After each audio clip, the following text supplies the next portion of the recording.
प्रधानमंत्री नरेंद्र मोदी ने की मन की बात का 101वां संस्करण प्रस्तुत। उत्तराखंड के सीएम पुष्कर सिंह धामी ने सुनी मन की बात। पीएम मोदी ने सामाजिक क्षेत्र में सराहनीय कार्य करने वाले लोगों का किया जिक्र।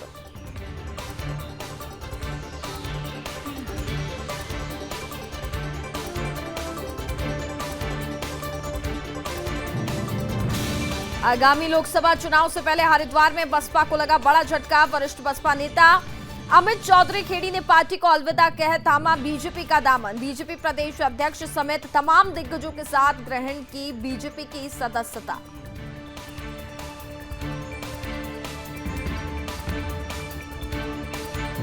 फिल्म अभिनेता अक्षय कुमार बद्रीनाथ धाम पहुंचकर किए पूजा अर्चना। फिल्म अभिनेता ने प्रदेश की खुशहाली की कामना की। फिल्म अभिनेता ने अपने प्रशंसकों से हाथ मिलाकर किया अभिवादन।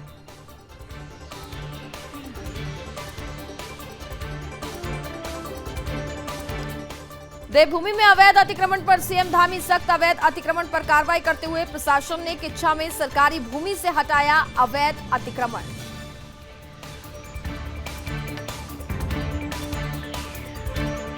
और मसूरी में कॉलेज में छात्र सम्मान समारोह में कैबिनेट मंत्री गणेश जोशी हुए शामिल। लोगों ने किया जोरदार स्वागत। दीप प्रज्वलित कर कार्यक्रम का किया गया शुभारंभ।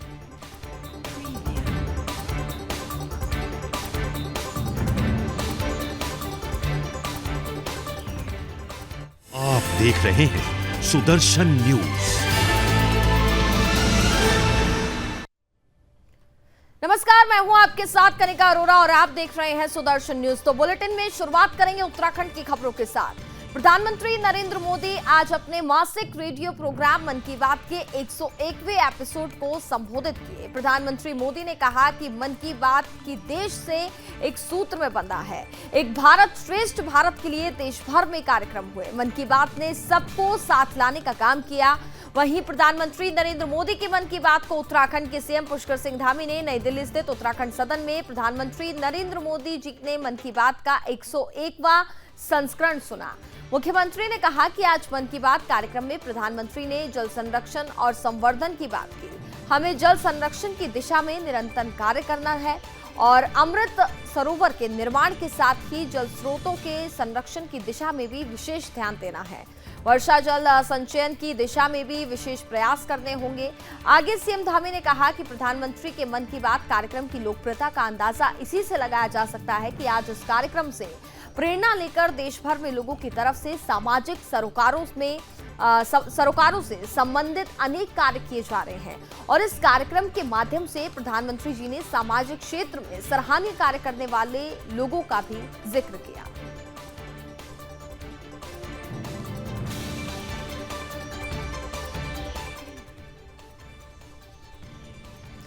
अगली खबर जनपद हरिद्वार के लक्सौर तहसील से है, जहां आगामी लोकसभा चुनाव से पहले हरिद्वार में बसपा को एक और बड़ा झटका लगा है। वरिष्ठ बसपा नेता अमित चौधरी खेड़ी ने भी बसपा को अलविदा कहकर के बीजेपी का दामन थाम लिया। अमित खेड़ी ने कहा कि बीजेपी का जोरदार स्वागत किया गया है। आपको बता दें कि इस दौरान लक्सर के वरिष्ठ बीजेपी नेता अमित चौधरी भी अपने 500 से अधिक समर्थकों के साथ पूर्व मुख्यमंत्री और सांसद डॉक्टर रमेश पोखरियाल निशंक और साथ ही बीजेपी प्रदेश अध्यक्ष महेंद्र भट्ट मौजूदगी में बीजेपी की सदस्यता ग्रहण कर ली।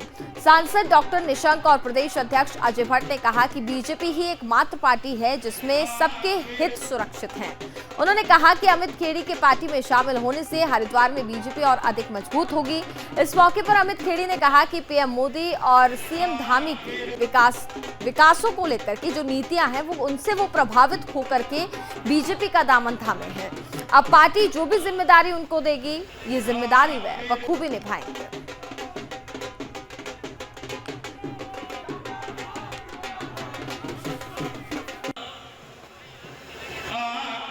में आए हैं कांग्रेस छोड़कर, बीएसपी छोड़कर, तमाम दलों को छोड़कर आज जो इस भारतीय जनता पार्टी में आए हैं, मैं उनको आश्वस्त करना चाहता हूं, आप दुनिया की सबसे बड़ी पार्टी के सदस्य हो गए हैं। आपको और आपके परिवार को मैं बहुत सारी बधाई और शुभकामनाएं देना चाहता हूं और ये भी कहना चाहता हूं कि आज आपके पास दुनिया फिल्म अभिनेता अक्षय कुमार ने बद्रीनाथ धाम पहुंच करके भगवान बद्रीनाथ का आशीर्वाद प्राप्त किया। इस दौरान उन्हें देखने और उनके साथ सेल्फी खिंचवाने वालों की भी होड़ लग गई।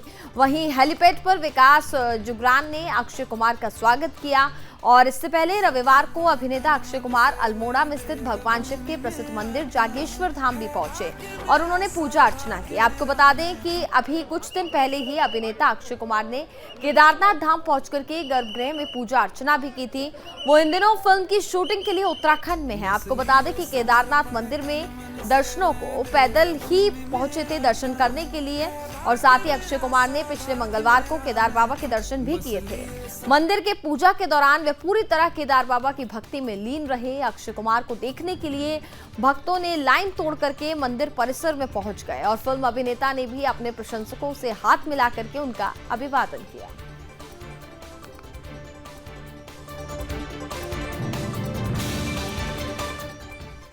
देवभूमि उत्तराखंड में अवैध अतिक्रमण पर लगातार कार्रवाई जारी है। इसी कड़ी में उधम सिंह नगर के किच्छा थाने के अंतर्गत प्रशासन ने बड़ी कार्रवाई करते हुए सरकारी भूमि पर किए गए अतिक्रमण को हटा दिया। किच्छा थाने अंतर्गत हल्द्वानी मार्ग पर करीब 250 अतिक्रमणकारियों ने 2 किलोमीटर के दायरे में सड़क किनारे कच्चे पक्के अवैध अतिक्रमण करते हुए सरकारी भूमि पर अवैध कब्जा कर रहे थे और करीब 1 महीने पहले लोक निर्माण विभाग ने नोटिस जारी करते हुए अवैध अतिक्रमण को चिन्हित करने के बाद अतिक्रमण हटाने के निर्देश दिए थे, लेकिन लोगों ने अवैध अतिक्रमण को नहीं हटाया, जिसके बाद प्रशासन ने कार्रवाई करते हुए शनिवार को प्रशासन की टीम ने जेसीबी मशीनों के माध्यम से अवैध अतिक्रमण को ध्वस्त कर दिया। इस दौरान मौके पर भारी संख्या में पुलिस फोर्स और पीएसी के जवान मौजूद रहे। कार्रवाई के दौरान कांग्रेसी और व्यापार मंडल के पदाधिकारियों ने जोरदार हंगामा करते हुए अतिक्रमण हटाने की कार्रवाई का विरोध किया, जिसके बाद प्रशासन ने विरोध कर रहे करीब 26 कांग्रेसियों और व्यापारियों को हिरासत में लिया। इस दौरान नगरपालिका, तहसील प्रशासन, पुलिस फोर्स, राजस्व विभाग की टीम ने कई जेसीबी मशीनों के माध्यम से अवैध रूप से बनाई गई करीब 250 दुकानों को ध्वस्त कर दिया। प्रशासन की तरफ से की गई कार्रवाई से पीड़ित दुकानदारों में खासा रोष दिखाई दे रहा है।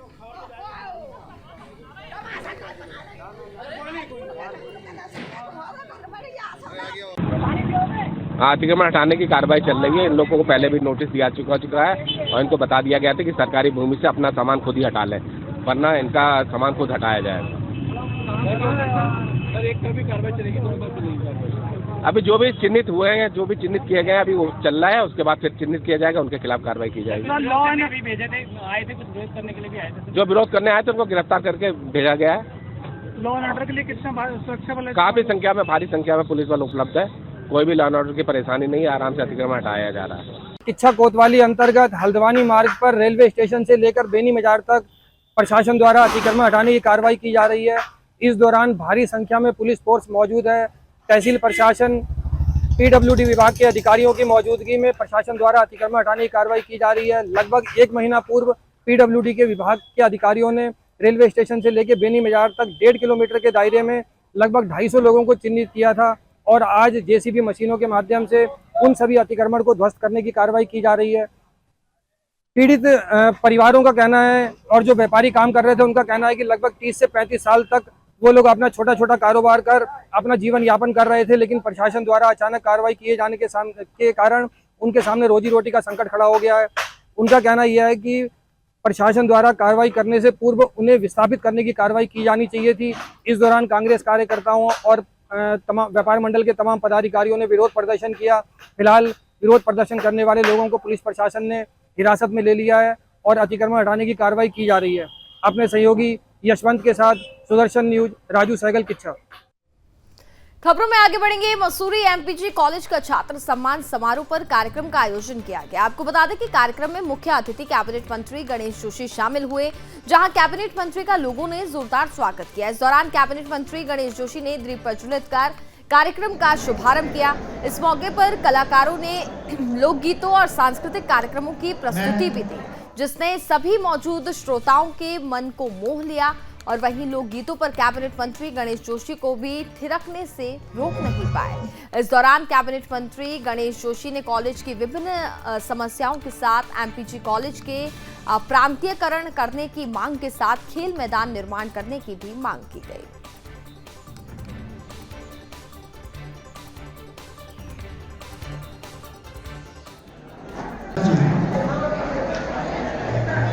भारत विश्व का सबसे युवा देश है। पूरे विश्व की युवा की आबादी का 60% भारत में निवास करता है और आज भारत के युवा ने चाहे विज्ञान का क्षेत्र हो, चाहे शिक्षा का क्षेत्र हो, चाहे स्वास्थ्य सेवाओं का क्षेत्र हो, चाहे एग्रीकल्चर का क्षेत्र हो, हर क्षेत्र में आयाम स्थापित किए हैं। आज विदेश में अगर जाएं, सबसे ज़्यादा डॉक्टर भारत के हैं, सबसे ज़्यादा वैज्ञानिक भारत के हैं। मुझे अमेरिका जाने का मौका मिला, जब मैं गूगल में गया, वहाँ 25,000 से अधिक भारतीय काम कर रहे हैं। आज सेना के क्षेत्र में हो, यहाँ के उत्तराखंड राज्य के जिला उधम सिंह नगर के थाने खटीमा पुलिस ने ठगी के मामले में आरोपी को गिरफ्तार किया है। आपको बता दें कि कुछ दिन पहले एक पीड़ित ने थाने में शिकायत की थी। पीड़ित ने कहा कि आरोपी ने एक कंपनी खोल करके जनता को धन वृद्धि का लालच देकर के उनके रुपयों को चिटफंड कंपनी में लगा करके करीब 70 से 80 लाख रुपए की धोखाधड़ी की है, जिसके बाद पुलिस ने मामले को दर्ज कर मामले की जांच शुरू की और मामले की जांच के दौरान पुलिस ने ठगी करने वाले आरोपी को गिरफ्तार कर लिया। फिलहाल मामले में आगे पूछताछ जारी है।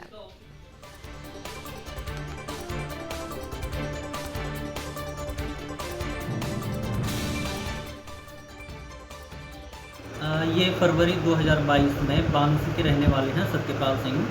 तो इनके द्वारा कोतवाली खटीमा में तहरीर दी गई कि कुछ व्यक्ति ये सरमाउंट फार्मिंग इंडिया लिमिटेड नाम से एक कंपनी चला रहे हैं, जिसके तहत वो लोगों से पैसे इकट्ठे कर रहे हैं और उनको लालच दे रहे हैं कि आपको हम कुछ ब्याज दर पे, जैसे कि 12%, 15% तक आपको एफडी और आरडी पे रिटर्न देंगे। इस लालच में कई लोगों ने यहाँ अपना पैसा इन्वेस्ट कर दिया और जब कई लोगों ने पैसा इन्वेस्ट कर दिया तो उसके बाद ये कंपनी बंद करके यहाँ से फरार हो गए। तो इस प्रकार उन्होंने कुल मिलाकर लगभग 70-80 लाख तक का धोखाधड़ी की है। तो उसी में कल हमारी कोतवाली की टीम जो है उसके द्वारा 2 अभियुक्तों को गिरफ्तार किया गया है। एक का नाम ओमपाल सिंह है और एक दूसरे का नाम फूल सिंह है। ये दोनों मुरादाबाद के रहने वाले हैं और ये इस कंपनी में डायरेक्टर के पद पर पहले पेश किया जा रहा है और अभी अभियोग में भेजना प्रचलित है। उधम सिंह नगर जिले के किच्छा कोतवाली अंतर्गत क्षेत्र में सुरक्षाकर्मी को गोली मारने की घटना का पुलिस ने खुलासा कर दिया। किच्छा पुलिस ने घटना में शामिल घायल सुरक्षाकर्मी की आरोपी पत्नी और उसके प्रेमी सहित फिरौती लेकर के गोली चलाने वाले 2 आरोपियों को दबोच लिया। पुलिस ने आरोपियों के कब्जे से फिरौती के रूप में दी गई 41,000 की धनराशि सहित 2 तमंचे बरामद कर लिए।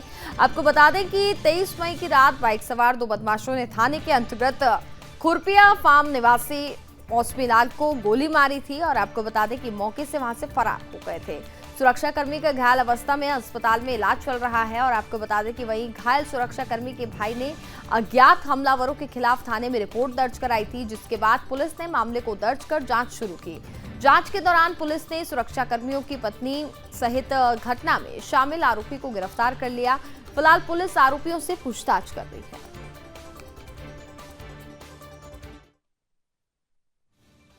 मैनुअल इंटेलिजेंस और इलेक्ट्रॉनिक सर्विलेंस की सहायता से इस केस का अनावरण किया और 70 घंटे के भीतर इसमें 4 आरोपियों को गिरफ्तार किया, जिनसे घटना में प्रयुक्त 2 तमंचे भी बरामद हुए हैं और साथ में जो इसमें सुपारी के रूप में रकम दी गई थी, उस रकम में से 41,000 रुपये, मोबाइल फोन और घटना में प्रयुक्त मोटरसाइकिल, सभी चीजें हम लोगों ने इसमें बरामद की हैं। पूरी तरह से इसमें केस का हमने फुल्ली वर्कआउट किया विदिन 70 आवर्स। तो इस घटना के माध्यम से यही हमारा मैसेज है कि कोई भी यदि ऐसी कोई घटना कारित करेगा तो उसके साथ पुलिस सख्ती से निपटेगी और उसका अतिशीघ्र अनावरण करके उसको पूरी सजा दिलाई जाएगी इसमें। और इस केस में जो है मेनली जो है हमारे एक कांस्टेबल परिहार है, उनका रोल रहा और सब इंस्पेक्टर विजय, और इनके भी हम रिकमेंडेशन करेंगे मैन ऑफ द मंथ के लिए। और इस घटना में 1,000 रुपये का नगद पुरस्कार भी घोषित किया गया है। टोटल 4 आरोपी हैं इसमें। घटनाक्रम कुछ इस प्रकार से था कि इसमें एक महिला है जो पीड़ित है, उनकी धर्मपत्नी, उनका किसी से संबंध होना प्रकाश में आया, जो जितेंद्र नाम व्यक्ति था उन्हीं के गांव का, और उन्हीं की वजह से उन्होंने अपने पति के ऊपर हमला करवाया और इसके लिए उन्होंने 2 लोगों को हायर किया और उन दोनों लोगों ने जो है वेपन्स प्रोक्योर किए। उन वेपन्स कहाँ से प्रोक्योर किए इसकी भी हम लोग जानकारी कर रहे हैं और उसमें उनके हमला किया गया, जिसमें वो बाल बच्चे बाकी घायल हुए हैं, वो उनका भी इलाज चल रहा है। और इसमें पूरी घटना का अनावरण के दौरान जो भी घटना में प्रयुक्त जितने भी एविडेंस थे वो सब हमने कलेक्ट किए। 2 तमंचे इसमें बरामद हुए, एक बाइक बरामद हुई है और साथ में मोबाइल फोन और कैश, लगभग सभी चीजें जो इस घटना को साबित कर सकते हैं। बीते दिनों पिंडर घाटी की लाइफलाइन कही जाने वाली धरारी मोटर पुल के वेयरिंग कोड धंसने से मोटर पुल को यातायात के लिए बंद कर दिया गया था, लेकिन अब लोक निर्माण विभाग ने धंसे भाग चेकर्स प्लेट लगा करके दोबारा से हल्के चौपहिया वाहनों के आवागमन के लिए खोल दिया है। पुल पर एक बार में एक ही वाहन को गुजर सकेगा और इसके लिए बाकायदा मोटर पुल पर पुलिस की ड्यूटी भी लगाई गई है। आनन फानन में खोले गए इस मोटर पुल पर यातायात कितना सुरक्षित होगा, इसका जवाब देते हुए लोक निर्माण विभाग के अधिशासी अभियंता सुदर्शन सिंह रावत ने कहा कि मोटर पुल पर 5 टन भार क्षमता के साथ छोटे वाहनों का आवागमन बिल्कुल सुरक्षित रहेगा। साथ ही उन्होंने ये भी कहा कि अगर वाहनों की आवाजाही से पुल के क्षतिग्रस्त होने की संभावना बढ़ी तो फिर से छोटे वाहनों की आवाजाही को भी प्रतिबंधित कर दिया जाएगा। अब देखना यह होगा कि आनन फानन में क्षतिग्रस्त मोटर पुल को यातायात के लिए खोला जाना पुल को और क्षति पहुंचाता है या फिर आम जनमानस को सहूलियत पहुंचाता है।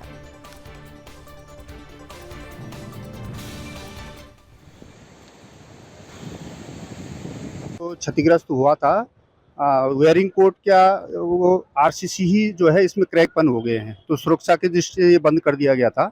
तो इसकी व्यवस्था जो है अभी विभाग से जो है हमने की है और पांडुकेश्वर से ये प्लेटें हमको मिली हैं, कल ये लाई गई है और आज जो है इसको यातायात हेतु जो है 5 टन तक के वाहन, हल्के वाहन के लिए जो है इसको ओपन कर दिया गया है और ये फिलहाल सुरक्षित है 5 टन तक के लिए। समाधान के लिए जो है इसका आगणन बन रहा है, पूरी आरसीसी का जो एक पैनल है 12 मीटर लंबाई का, ये पूरा डिसमेंटल होकर फिर ये नया बनाया जाएगा। किस तरीके से यहाँ से अभी नहीं है, क्योंकि ऐसा है इसमें अगर वाहन चलते रहेंगे तो इसके एक्सपेंशन से जो है क्रैकपन ज्यादा आते रहते हैं, इसलिए सुरक्षा की दृष्टि से इसको वेट कम कर दिया गया है। 1 बाय 1 वाहन इस चीज का ध्यान रखने के लिए क्या कुछ इसके लिए जो है यहाँ पे जो है पुलिस की व्यवस्था करवाई गई है और यहाँ पे अभी तहसीलदार साहब भी थे, उनसे भी बात हुई है, उनको भी हमने लिख के दिया है कि यहाँ पे जो है दोनों तरफ जो है पुलिस की व्यवस्था कर दी ताकि एक बार में एक ही वाहन जो है इस।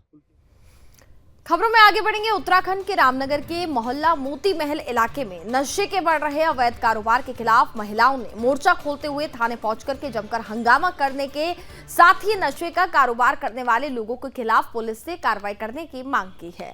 महिलाओं का आरोप था कि उनके क्षेत्र में पिछले लंबे समय से कच्ची शराब, स्मैक, नशे के इंजेक्शन, चरस और गांजे का अवैध कारोबार खुलेआम किया जा रहा है, जिस कारण युवा पीढ़ी नशे में पूरी तरह से समा रही है। इसके साथ ही कई युवा इसकी चपेट में आकर के अपनी जान भी गंवा चुके हैं। महिलाओं का आरोप है कि अगर नशे के सौदागरों को पुलिस की तरफ से रोका जाता है तो ये लोग उनके साथ मारपीट व गाली गलौज करने के साथ ही अभद्रता करते हुए जान से मारने तक की धमकी दे रहे हैं, जिससे मोहल्ले में जहां एक और सड़क पर महिलाओं का निकलना दुर्भर हो गया है तो वहीं नशेड़ी घरों में घुस करके चोरी भी कर रहे हैं। उन्होंने इस मामले में पुलिस से शीघ्र कार्रवाई करने की मांग की है। वहीं मामले में थाने के एएसआई अनीस अहमद ने बताया है कि पुलिस की तरफ से पहले भी नशे के खिलाफ कई कार्रवाई की जा चुकी है, लेकिन जो आज महिलाओं ने अपनी समस्या रखी है उसको गंभीरता से लिया जाएगा और इस इलाके में नशे के सौदागरों के खिलाफ शीघ्र कड़ी कार्रवाई की जाएगी।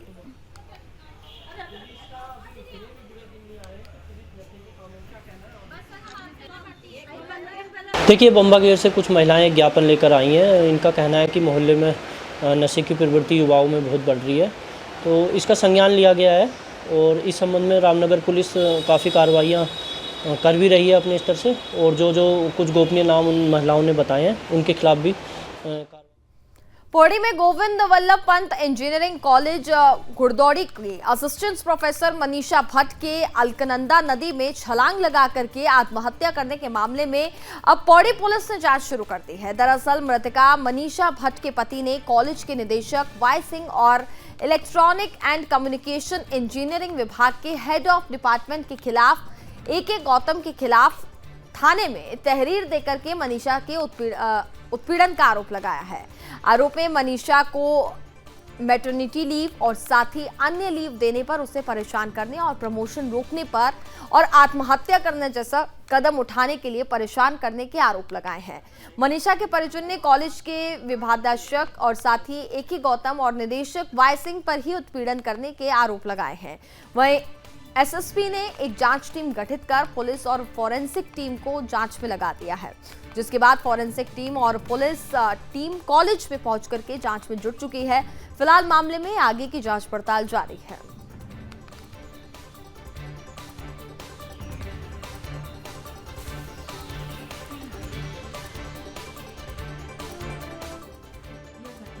मई की है, जिसमें मृतका मनीषा भट्ट जो है उन्होंने श्रीनगर में अलकनंदा नदी में छलांग लगा दी थी। स्थानीय व्यक्ति, स्थानीय पुलिस व एसडीआरएफ की मदद से उन्हें रेस्क्यू करके लोकल अस्पताल भेजा गया, जहां उपचार के दौरान उनकी मृत्यु हो गई। और इसी के क्रम में कल 26 मई को उनके पति श्री संदीप भट्ट द्वारा एक तहरीर दी गई कोतवाली में, जिसमें उनके द्वारा यह मेंशन किया गया कि जिस इंजीनियरिंग कॉलेज में वो पढ़ा रही थी, वहाँ के उच्च अधिकारियों द्वारा उनका उत्पीड़न किया जा रहा था, मानसिक उत्पीड़न किया जा रहा था, जिससे क्षुब्ध होकर उन्होंने ये कदम उठाया।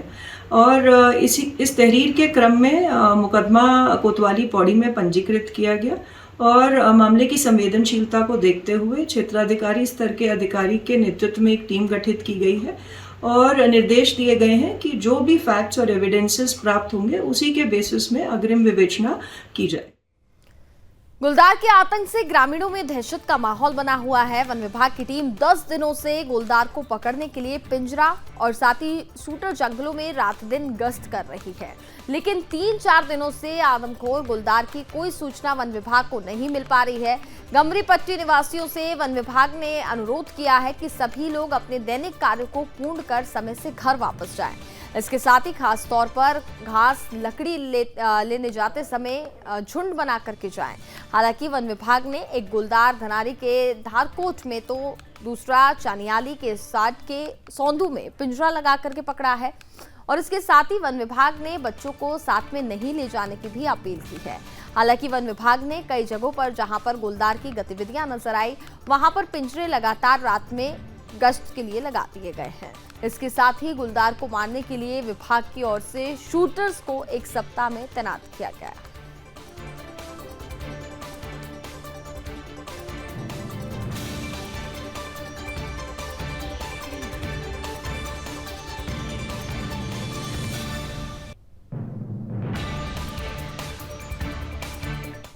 उधम सिंह नगर जिले में स्पेशल टास्क फोर्स और साथ ही पुलबट्टा थाना पुलिस की टीम की बड़ी कामयाबी हाथ लगी है।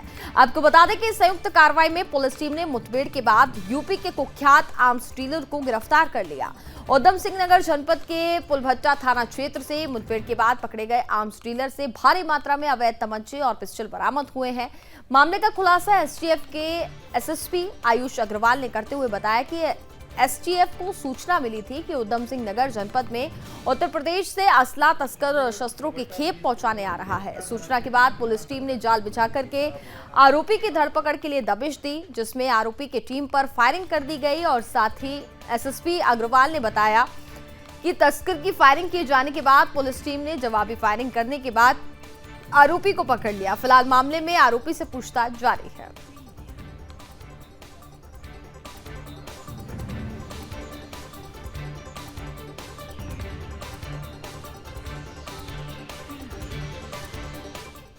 एक जो तस्कर था इसको इंटरसेप्ट किया गया, इसके द्वारा पुलिस टीम पर फायरिंग की गई और पुलिस टीम के द्वारा भी जवाबी फायरिंग करके इसको दबोचा गया। इस जो आर्म्स डीलर है इसका नाम है इस्तेयाक उर्फ सोनू, ये बहेड़ी बरेली का रहने वाला है और इसके पास से 6 कंट्री मेड पिस्टल्स और रिवॉल्वर बरामद हुई हैं और कुछ कारतूस भी बरामद किए गए हैं। और इससे जो पूछताछ की गई है अभी तक जानकारी में आया है कि लगभग 400 से ज़्यादा वेपन ये अलग अलग लोगों को सप्लाई कर चुका है। एक बड़ा इंटर स्टेट गैंग है जो कि इसको ऑपरेट करता है और इसके द्वारा यूपी, उत्तराखंड, दिल्ली, राजस्थान आदि क्षेत्रों में हथियारों की सप्लाई की जाती है। इसका पूर्व में क्रिमिनल हिस्ट्री भी रही है। अभी तक 4 मुकदमे जानकारी में आए हैं जो इसके विरुद्ध आर्म्स एक्ट में अलग अलग थानों में दर्ज किए गए हैं और इसमें इन्वेस्टिगेशन अभी की जाएगी और कि कहाँ से इसकी सप्लाई चेन था, कहाँ से लेकर आता था, किस किस को सप्लाई करता था, उन सभी लोगों के विरुद्ध आगे कार्रवाई की जाएगी। उत्तराखंड के पिंडर घाटी की लाइफलाइन कही जाने वाली थराली मोटर पुल के मध्य भाग में वेयरिंग कोड धंस जाने से मोटर पुल को छोटे बड़े वाहनों के लिए प्रतिबंधित कर दिया गया। यातायात पूरी तरह से ठप है और लोग बेहद परेशान हैं। ऐसे में व्यवस्थाओं का जायजा लेने के लिए शुक्रवार को थराली से बीजेपी विधायक भूपाल राम टमटा थराली पहुंचे और साथ ही उप जिलाधिकारी धराली और लोक निर्माण विभाग के अधिकारियों के साथ जर्जर पुल का निरीक्षण किया। विधायक टमटा ने जल्द से जल्द मोटर पुल के क्षतिग्रस्त भाग को सुधारने के निर्देश लोक निर्माण विभाग को दिए हैं और इसके साथ ही क्षेत्र की बड़ी आबादी की सहूलियत के लिए नए पुल के निर्माण के लिए स्थान सुनिश्चित करने के निर्देश भी लोक निर्माण विभाग के अधिकारियों को दिए गए। इस दौरान विधायक ने नए पुल के लिए चयनित जगह का निरीक्षण भी किया और बाधित पुल से आम जनमानस को ज्यादा कठिनाई का सामना न करना पड़े, इसके लिए व्यवस्था बनाने के निर्देश स्थानीय प्रशासन को दिए गए हैं।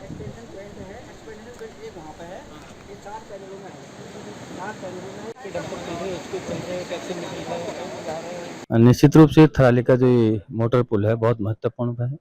यहाँ से देवाल से लेकर बहुत बड़े क्षेत्र को ये आच्छादित करता था और आवागमन का ये मुख्य मार्ग है हमारा। और निश्चित रूप से इस पुल के बाधित होने से बहुत बड़ी समस्या इस क्षेत्र के लिए हो गई है। और जैसे कि स्थलीय निरीक्षण के पूर्व भी मैंने अधिकारियों से बात की थी, तो जो इसमें मुख्य रूप से जो एक पैनल है इसका, उस पैनल भी क्षतिग्रस्त हुआ है। और मेरी अधीक्षणीय अभियंता से बात हुई है, संबंधित अधिशासी अभियंता से बात हुई है और तत्काल इसको 2-3 दिन में इसको हल्के वाहनों के लिए चलाने लायक बन जाएगा। और निश्चित रूप से इसका 1-2 दिन में आंगन बना करके निर्देश दे दिए गए हैं। जैसे इसका आंगन जाता है, इस पर तत्काल धनराशि की व्यवस्था करते हुए इसका कार्य प्रारंभ किया जाएगा। रूप से इस बात की भी चिंता थी कि जो हमारा ये नदी के किनारे वाला मार्केट है, छोटी सी मार्केट है, यहाँ पर इस प्रकार की व्यवस्था नहीं है, तो किस प्रकार से इस पर हम आवागमन का बैरिकेड मार्ग यहाँ पर बनाएं, इसके लिए भी मैंने आज संबंधित विभाग को निर्देश दे दिए हैं। मेरी अभी 15 दिन पूर्व ही इस संबंध में वार्ता हुई थी कि हम किस प्रकार यहाँ पर बाईपास करते हुए यहाँ पर सुरक्षित जगह पर हम पुल का निर्माण करें ताकि हमारी इस प्रकार की आवाजाही बाधित न हो। देवभूमि उत्तराखंड में चारधाम की यात्रा जोरों से चल रही है। ऐसे में चारों धामों में भक्तों का तांता लगा हुआ है। इसी कड़ी में गंगोत्री धाम में देश विदेश से आए यात्रियों का तांता सुबह से ही लगा रहता है। सुबह से दोपहर तक गंगोत्री धाम के मुख्य गेट से बस अड्डे तक मार्ग की चौड़ाई कम होने के कारण यात्रियों को आने जाने में बड़ी परेशानियों का सामना करना पड़ रहा है। वहीं जब से यात्रा ने रफ्तार पकड़ी तब से 50 मीटर तक यात्रियों को मंदिर जाने में और मंदिर वालों को बस स्टैंड तक आने में बड़ी ही मुश्किल हो रही है। आपको बता दें कि गंगोत्री धाम में यात्री आपस में ही धक्का मुक्की कर करके आगे बढ़ रहे हैं, लेकिन इस जगह पर जिला प्रशासन 5 मंदिर समिति ने कोई व्यवस्था नहीं की है। ना तो इस स्थान पर कोई पुलिस तैनात है और ना ही कोई सुरक्षा कर्मी। ऐसे में सिस्टम पर सवाल खड़े हो रहे हैं कि गंगोत्री धाम में प्रशासन की तरफ से क्यों नहीं व्यवस्था की गई है ताकि आने जाने वाले यात्रियों को परेशानियों का सामना ना करना पड़े।